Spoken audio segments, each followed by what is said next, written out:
everybody out there in the ether. Welcome to the Delicious Recipe here on UPRN 107.7 FM, New Orleans Talk Radio.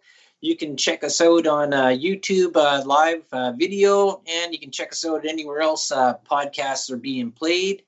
And what do I call this one there tonight? I think it's called Conjunction Fries. And what do we have here today? Today is December 21st, 2020. So you got a 12 and a 2-1 and a 2020. So if you're into that numerology or numbers sort of thing, it could be a special day. We have the Great Conjunction happening today. We also have it's the winter solstice, the shortest day of the year. And we got lots of stuff happening with this day. And I guess if you think about it back through time, how early man or where we're in this technology age here, is that everybody sort of looked to the stars to end the seasons, which basically dictated how they were going to get through the winter time up here in the Northern Hemisphere. Because, what we have there back, the last thing that we had was Samhain, which was the end of the harvest season, and getting ready to go into the winter season, where there was a festival there that was done back in the old times. You go back into the Druidic time that it went through, pagan ritual that later on went into Halloween that we talked about there back a few months back. And now we're here December 21st, a few days before Christmas time. And because it's this time of year, if you haven't been aware or haven't been watching there, we have this great conjunction. And I guess there's a couple ways to put this there. This one here, why this one ends up being sort of important, or that there's a lot of attention brought to this if you're following that way, is because about every 400 years, when this the planet Saturn and Jupiter come close to alignment, actually from our view from Earth, they become very, from our eye view, I guess you would say, away from the sun. So the sun, because you see this all during the part of the daytime on the 21st. There's certain parts of the day you're going to see it a lot better, but they're over enough away, and the way that the Earth is, and the planes, the way the different planets that go around the sun, they're actually about 1/10, I say, 1/10 lunar units away. So they almost look like they could be right on top of each other, one sort of bright planetary star in the sky. And like a lot of planets we can see as they're moving around, just even with their eyes, without even using a telescope. And this is one with them being so close that they actually will shine a little bit brighter. And there's been many years in the past where these, basically every 400 years, where they get really close together. Like we have a conjunction that happens about every 20 years, and they could be far apart, a lot further apart than what they are today, what we're getting today, where they're almost like right on top of each other, very, very tightly together. And there was some big ones that happened there back in 1623 in the year of Galileo. 1226 was another one where they got really close, between like a 1/14 of a degree. Like this year here, it's at 1/10 of a degree. And then we had one back as far as like 7 BC on December 5th. And this one is sort of interesting too, is that if I go back and I look at what happens here, is some have speculated that the star that led the wise men to the child Jesus Christ may have been the Great Conjunction from 7 BC. And it was a triple conjunction. That means that there was 3 passes that year, through May 29th, December 30th, and then on December 5th. So this star, or not star, it's 2 planets anyways, but they shine brightly, almost looking like a star, and it ends up being like a large object that you would see out there. And so this is what speculation is, that this could have been what directed them towards the birth of Christ. But who knows what this is saying 7 BC, and you got to understand too is that our calendar system has been changed from what was the one before? We had the Julian calendar, and then the Gregorian calendar, which was changed by the Pope in 1582. And so, like, if you went by what the calendar and the Julian calendar today would have actually been December 8th, and where the Gregorian calendar is, were December 21st. But very special, or not special day, but a very interesting day, anyways. And you have I got my notes all over the place here. What we have here is that, the next time that's going to be this close again will be in 2080. And what has been talked about with this, even being on the solstice and with this great conjunction coming in there, is that people that looked at the sky and stuff like that when this happened, there is that usually when this happened, there was a time of change, a time of or a coming catastrophe. So as we throw more things into the pot here in the delicious recipe for food for thought, is that if you had the old ancient seers and mystics and shaman and pagan, the wise people or whatever that people look to, or religious people, they always looked up to the skies, and they're looking for omens, looking for different signs which would tell them something that was up and coming, sort of this foretelling in that. And usually it was thought is that during this would be some sort of coming catastrophe that had happened. Now, if we go and put our conspiracy part into this, is that you can look at what happened there at the end of this year, or what was the catastrophe coming. Well, we've already had a catastrophe, which was the pandemic that started back in the beginning of 2020. And now we're coming into December solstice. And here in Canada, we're heading into another lockdown. And we'll get a little bit into that a little bit later. And also with this is that there seems to be, or what talk is, what's coming from the higher up jailers of this country, is that we've got a whole new strain of this COVID-19, which is way worse than the one that we already went through. And this is what's being told by our political leaders here in Canada. I'm not sure. I haven't really looked at it around the world, but it's looking at whatever it's going to be is that we got to shut down and lock down again. But other than that, so we got this conjunction. So we have an impending disaster that's up and coming. So what have we had recently? Well, we had an election in the States, and we've got, I guess that doesn't get finalized or till January time. So we have this great conjunction, upcoming catastrophe that might be coming. So who knows what's going to happen in January, if you want to look at it that way in the conspiracy wise, or if you're in the mystic astrology wise looking at that way. So who knows what's going to happen there. And there's a lot of, you can't even follow it. It actually even gets tiring, even listening to what's going on in politics in the States is really crazy. And it's even just mind numbing.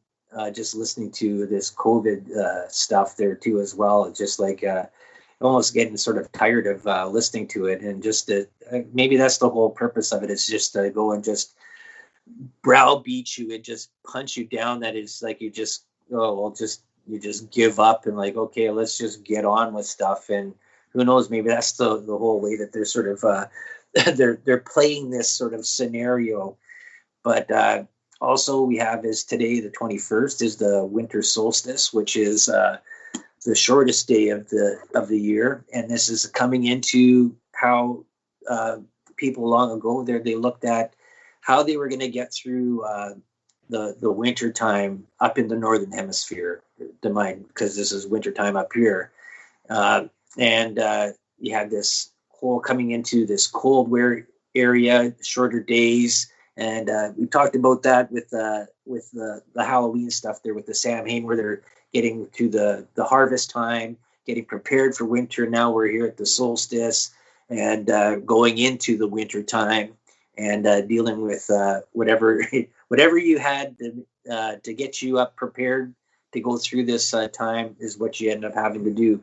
And what they have here, so there were some certain things that they have there, some customary ways people celebrated the solstice that you might resemble, that actually even resemble the stuff into the Christmas traditions. They have like building a Yule altar, making an evergreen Yule wreath, burning a Yule log, decorating a Yule tree, exchanging nature-based gifts, giving back to nature, celebrating with a candle, and setting up meditation space. Just certain little things that people did during the solstice. There's a lot of other different things that people do to celebrate the winter solstice, but it's just those times a year, I guess, and just how we've sort of taken certain celebrations from old pagan stuff before the religion Christianity came in and adopted a lot of these pagan traditions and pulled them into our now Christmas tradition. Like we talked about this, what was it, last week or the week before, when we had Varla Ventura on here, and we were talking about different Christmas traditions and just different Christmas stuff with the way mistletoe was appropriated into the Christmas tradition, and how it was used in old ancient holidays. It was to ward off evil, and then it was talked about also, I believe, in the Greek mythology, with how I think if I go back to this quickly here, if I wrote this down. Oh, the legend of mistletoe associated with the goddess Frigga, the goddess of love, mother of Balder, the god of summer sun, right? And so summer sun coming into winter time, right? So the sun is shorter days, and you can see how this sort of plays into sort of things there. But here's this little story about mistletoe. I'll give you here. I was going to send this one last week there, but we sort of ran out of time. So Balder, the god of summer sun, Balder had a dream of death. So Frigga went to air, the spirit of air, water, fire, earth, and every animal and plant, seeking a promise that no harm should come to her son. But the god of evil, Loki, who was an enemy of Balder, and he knew of one plant that Frigga overlooked, and it grew neither on or near under the earth, but on an apple and oak trees. Loki made an arrow tip of mistletoe and gave it to the blind god of winter, Hodder, who shot it, striking Balder dead. The sky paled, and all things wept for the sun god, right? So the sun's going down. For 3 days, each element tried to bring Balder back to life. He was finally restored by his mother Frigga. Her tears turned into pearly white berries on the mistletoe, and she kissed everyone who passed under the tree where the plant grew. A decree was passed: whom shall ever stand under the humble mistletoe, no harm shall befall them, only a kiss, a token of love from whatever. So we got here winter solstice, dark days of winter, December 21st. Then we got this conjunction, impending gloom and disaster looking to befall us in the coming little while, if you subscribe to that sort of way of thinking. And then we got this other part here that I was going to say. So we have here. So for most people, 2020, the Great Conjunction will be a once-in-a-lifetime opportunity. Jupiter and Saturn will not be so close together in the sky again until 2080. But conjunctions happen about every 20 years, but not like close again where they're going to be like this. So what I said there back in 1623, Galileo probably missed the Great Conjunction.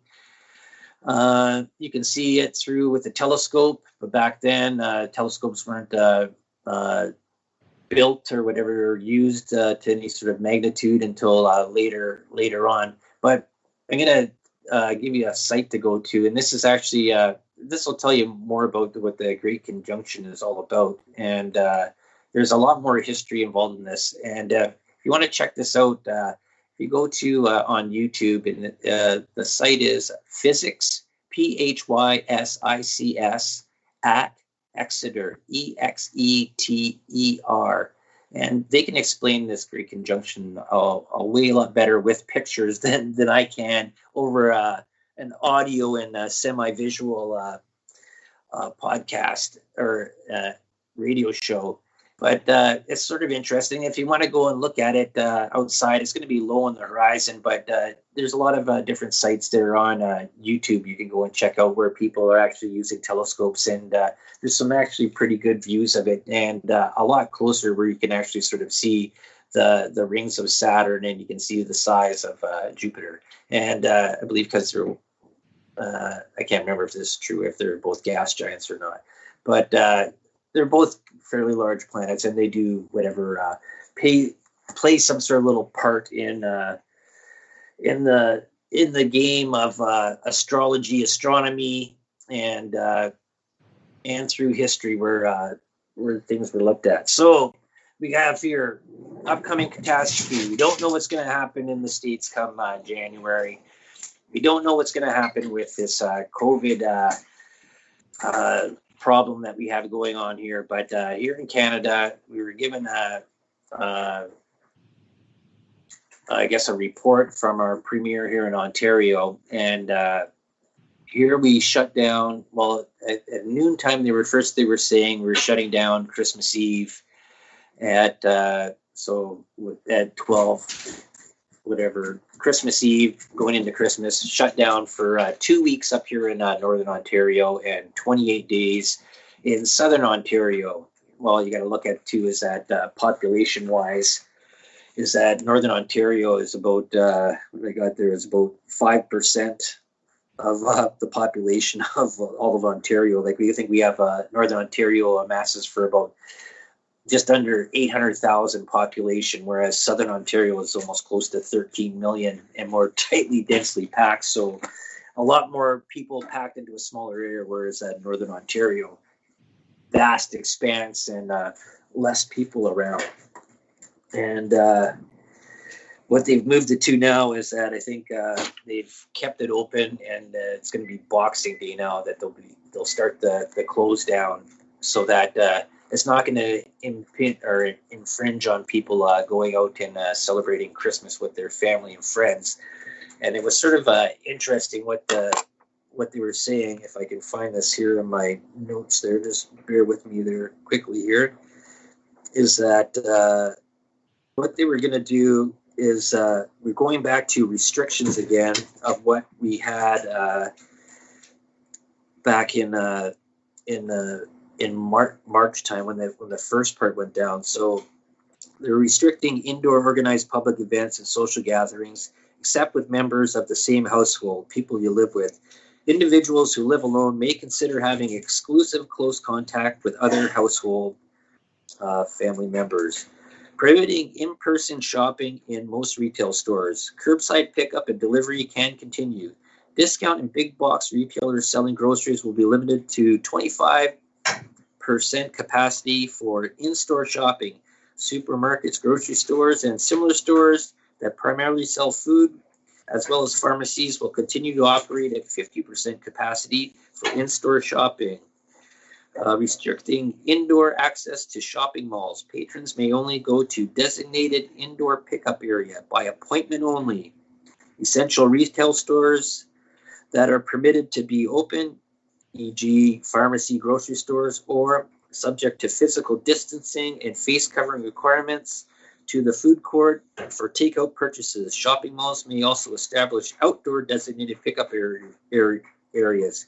Prohibiting indoor and outdoor dining. Restaurant, bars, and other food and drink establishments will be permitted to operate by takeout, drive-through, and delivery only.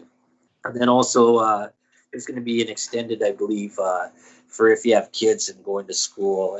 There's a difference, I think, for the kindergarten to grade 8 or whatever. I think they go back sometime in early January. Then the high school kids, I think, go back in the later part of January. But this is all dependent on. This is what the minimum is they're doing right now for here, Northern Ontario. Minimum is going to be the 14 days, and that probably will end up being extended as well. And who knows? It's a really weird sort of time, especially here. And I don't think it really mattered that much in March time. I think it was a shock that things sort of shut down. But being that it's the holiday season when people actually do have sort of their Christmas holidays that they do have off, I think they're going to sort of feel it a little bit more, or they're going to notice it a little bit more.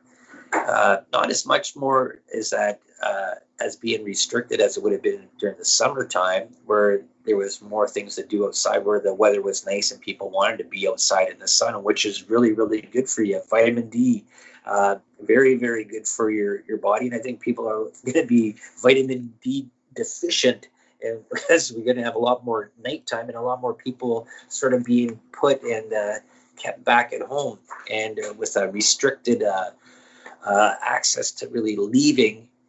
It's going to be see how this sort of plays out. And especially now that they're saying is that this new strain of COVID that's come out there, that this is sort of morphed into a stronger, horrible strain, which I find this really amazing that this has sort of gone here this way. But this is supposed to be worse than before. And I don't know. It's sort of interesting in how this is all sort of coming out.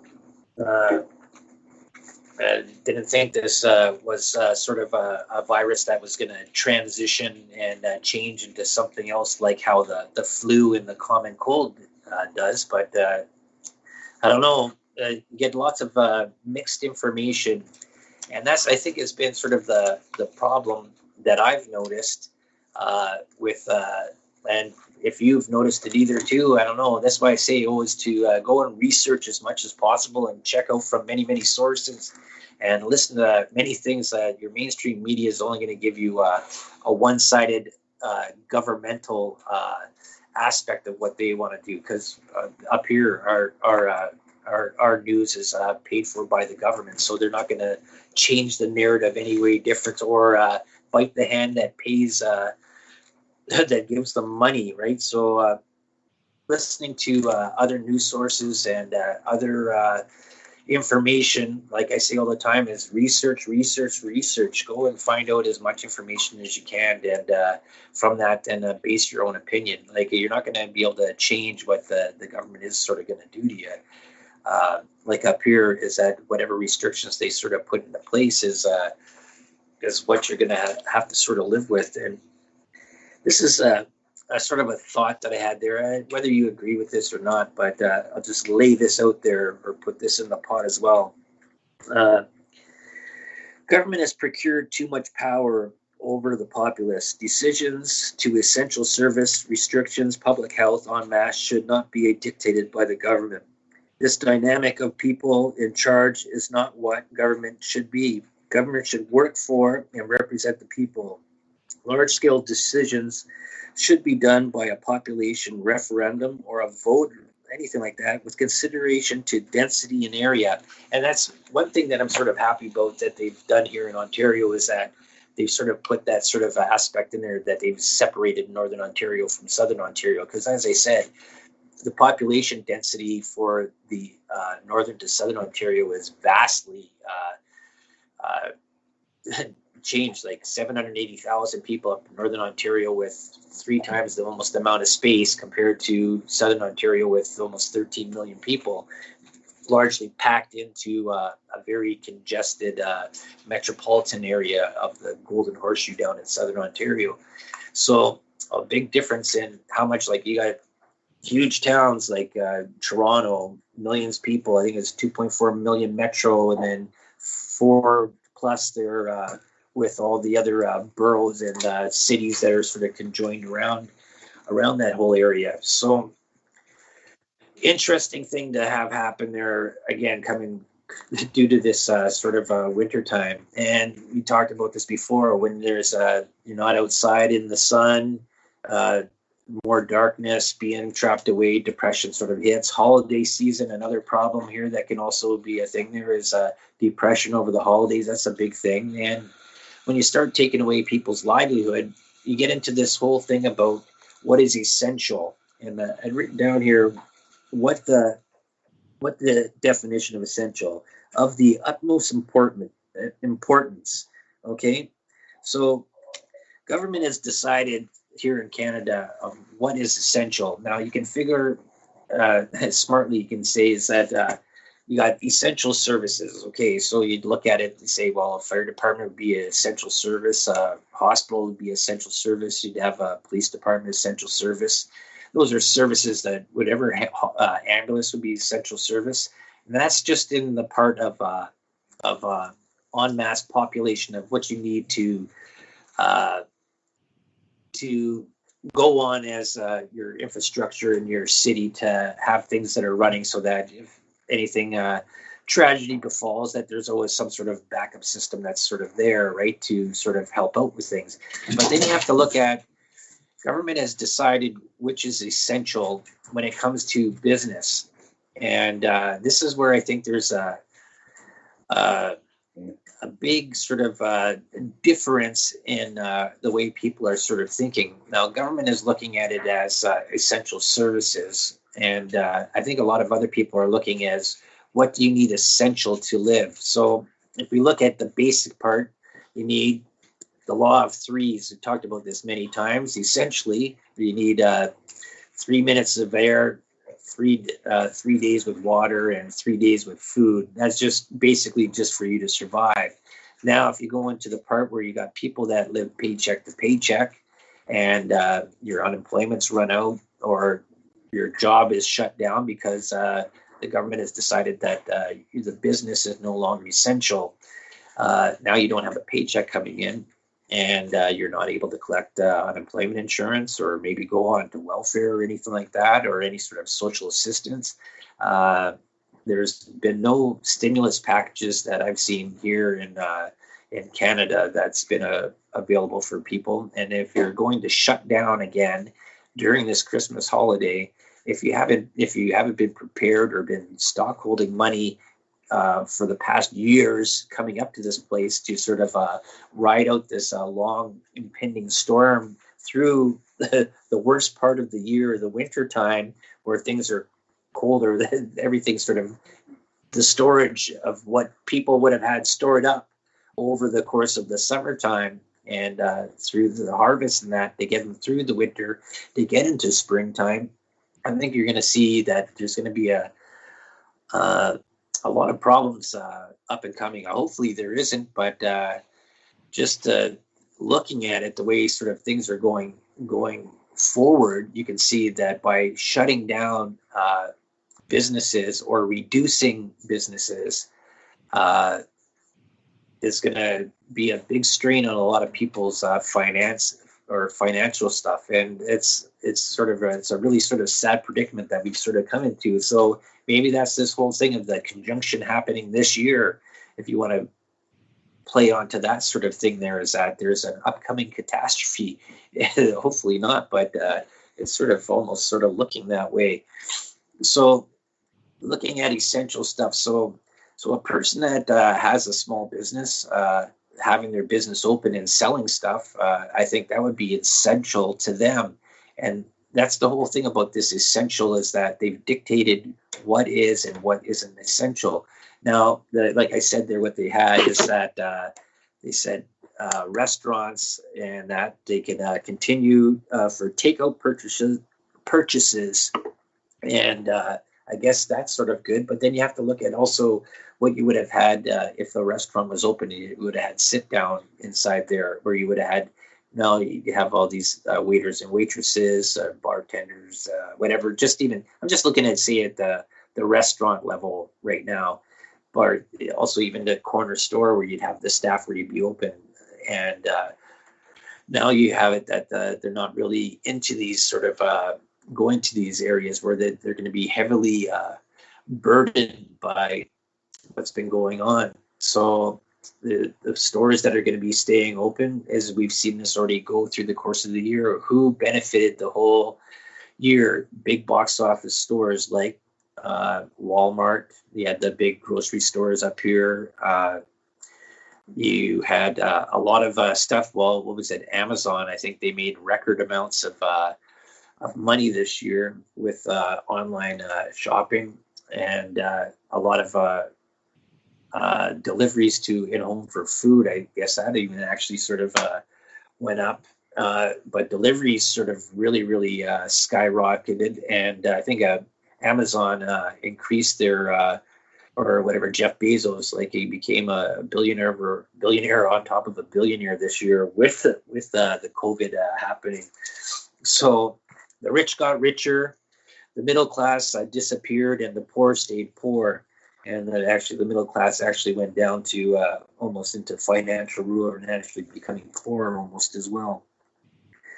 So with this shutdown, how did I put this here? What did I look at it? I said, if you looked at it essentially, you could sort of relate it to, say, if you went camping or went on vacation, what would you consider being essential? So you need things that would be food would be essential. So things that wouldn't be essential would be sort of like vanity items. And I could see sort of things like that. And it'd be sad to say that things like that would shut down, like barbershops, Gucci store, haircutters, I guess, and stuff like that. Like, I guess you could go a couple weeks or a month or two without getting your hair cut. And I don't think you'd really need to go into the jewelry store and go buy a diamond necklace or diamond earrings. So I guess that wouldn't really be essential.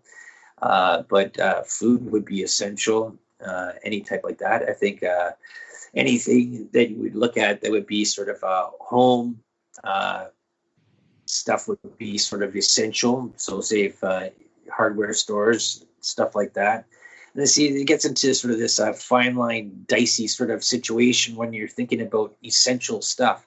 Like my essential might be different from somebody else's essential, and my essential compared to a millionaire's essential that has everything anyways, or would be totally different as well.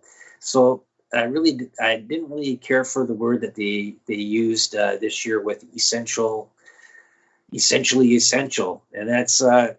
I think there's a lot of debate that could be brought forth in that. And I don't know, I think that's going to be, you're going to see, I guess when it comes to elections, even up here in Canada, about how people that were put into power and people that weren't put into power but were picked into power, and how they sort of managed this pandemic, if you would call it a pandemic. It's been coined that way. And I don't know, I have sort of different opinions on that. If you can look at this many different ways about infection rates, death rates, compared to years previous with flu and cold sicknesses, where like and then you have to with natural causes of death to different things there.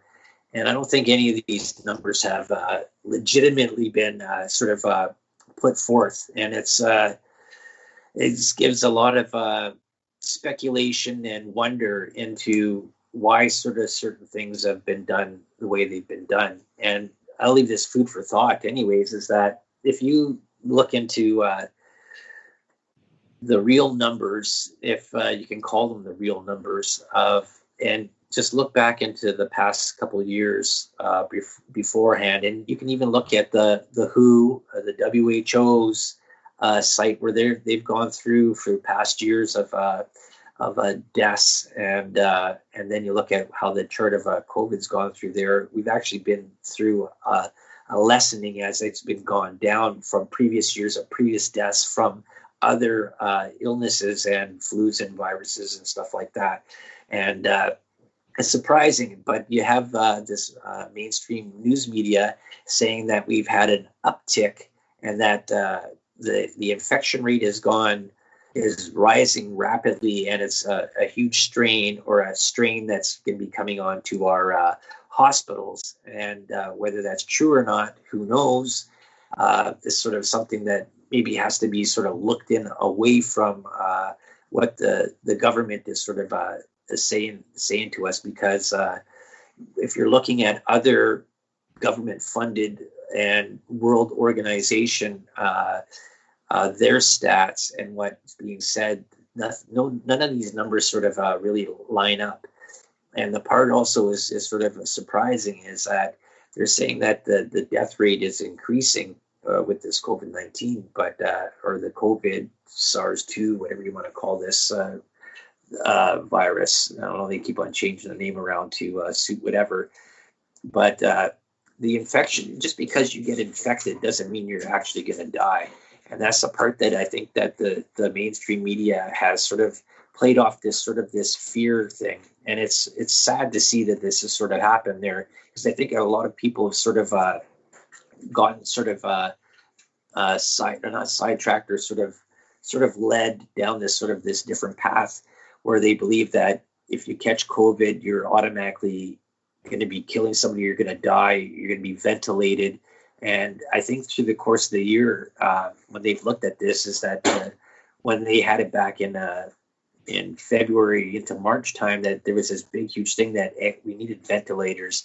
Companies were going to be changing over their machinery and making mass amounts of ventilators, because everybody, as soon as you got this, you're going to be sick, and you had to be ventilated. And they found out that actually wasn't even the case. And I don't even know how many people were actually even put on that. You'd have to look that up, because there's stats all over the place, which is sort of a little bit dicey on that too as well. And even stats that if you look even globally, what other countries have done and what their sort of things are, and how that sort of compares to what's been done here. Like they're even talking about reducing travel again. And it's sort of interesting. I thought they already had reduced international travel. But I guess that hasn't been the extent of that in here in Canada at our 5 major international airports. But we've also been allowing immigration in during this time.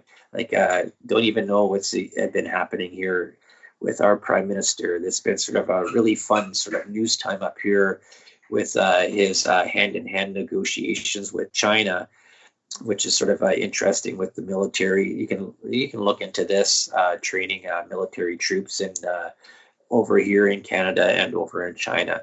And this has been a sort of an ongoing thing, trade negotiations. And you got to figure with Canada, and this is the part that goes into this conspiracy theory. We have Canada is part of the Five Eyes, which is Canada, the US, the UK, Australia, and New Zealand. Now, if you see what happened in New Zealand, they went through and they basically shut down that country, removed all their guns out of that, shut down the country, and then they put it into this thing is that you have to get the stab, whatever. If you want to move around, you got to get the vaccination or get the COVID vaccine. Otherwise, you're basically going to be forced confinement. And then Australia has sort of moved that way there. They have a little saying there, was it no jab, no play or something like that or whatever. But now you have here in Canada, you have the vaccine that's sort of come in. We have around 37 million people, and they've said that they're not going to force the vaccine on anybody. But this is the kicker that's being put out there, is that says you don't have to take it, but you'll be greatly restricted in what you can do. So basically, that's saying is that if you want to be able to live your life and go out and do things, you have to take this vaccine. Otherwise, you're going to basically imprison yourself, and you won't be able to go anywhere, and you're going to be restricted. And you can see this has sort of been this play. And if you look at this, we talked about this on many occasions here, about this Agenda 2030, about bringing in this sort of control over the country. And this is sort of this push towards making a one world sort of government in a way. And I know our Prime Minister here, JT, is really pro for this Agenda 2030. We talked about this a couple weeks ago with his involvement with the World Economic Forum, and that whole part about reduction. We've reducing things. We have also here coming up in the new year in 2021 that was implemented was reducing of plastics. And I briefly talked about this a couple of weeks ago, which is going to be sort of an interesting sort of dynamic that comes into effect here.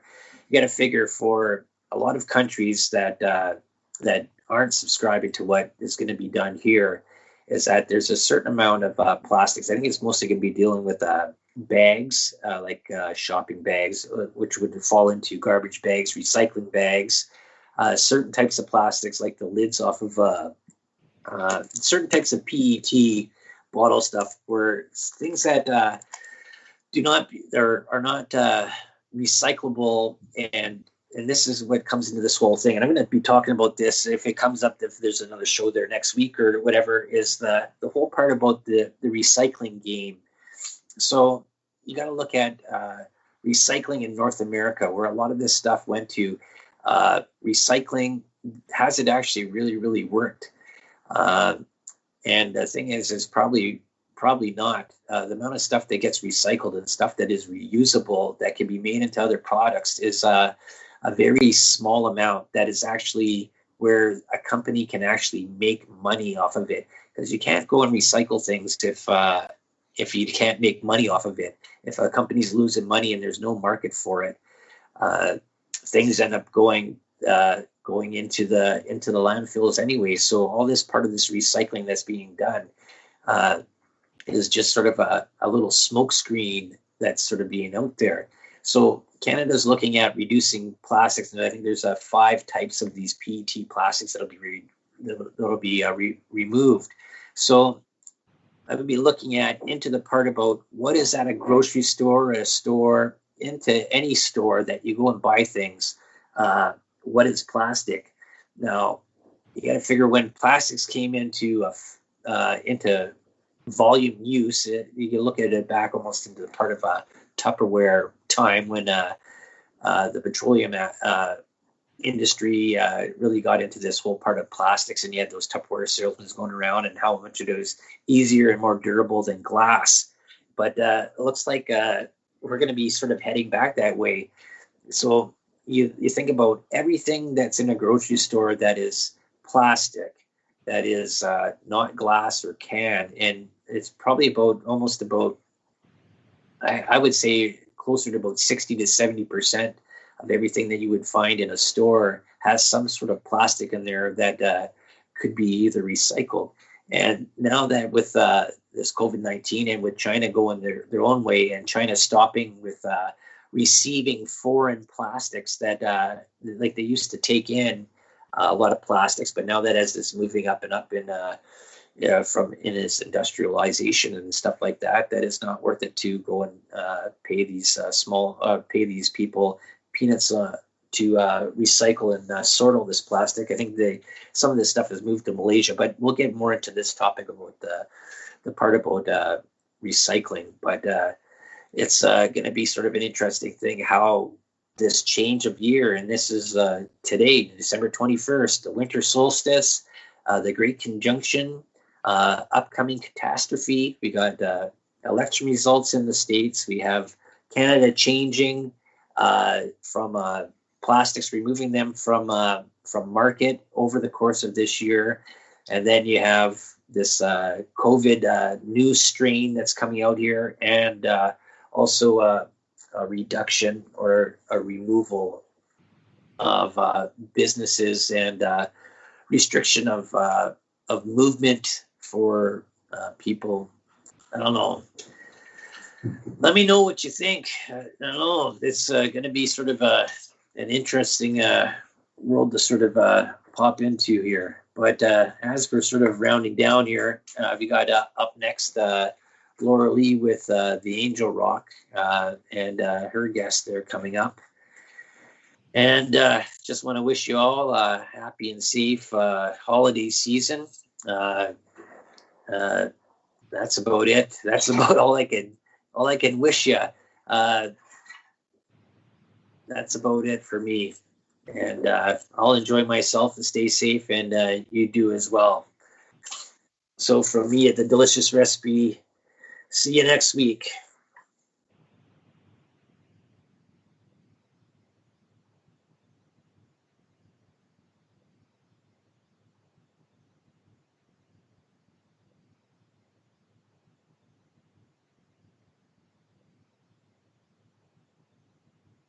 Or not.